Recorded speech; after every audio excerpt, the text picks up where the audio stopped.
ฝนตกทั้งวัน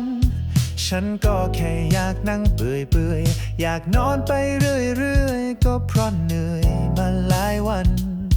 พายุวิภากระหนำช้ำไปด้วยอุทกภัยได้แต่นั่งให้กำลังใจอยู่ตรงนี้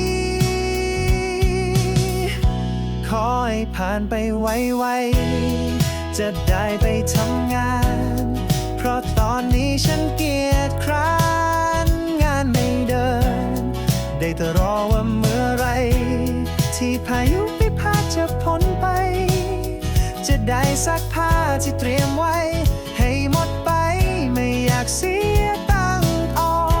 กผ้าตกมันทั้งวันตกมันได้ไม่ยั้งสักวินาที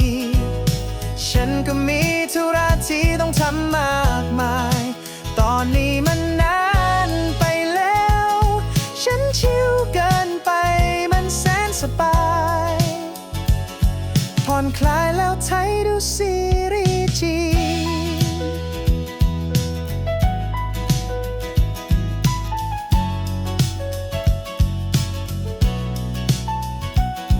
พายุวิภากระหนำช้ำไปด้วยอุทกภัยได้แต่นั่งให้กำลังใจอยู่ตรงนี้ขอให้ผ่านไปไวๆจะได้ไปทำงานเพราะตอนนี้ฉันเกียจคร้านงานไม่เดินได้แต่รอว่าเมื่อไรที่พายุจะพาจะพ้นไปจะได้ซักผ้าที่เตรียมไว้ให้หมดไปจะได้ไม่ต้องเสียตังค์อบผ้าตกมันทั้งวันตกมันได้ไม่ยั้งสักวินาทีฉันก็มีธุระที่ต้องทำมา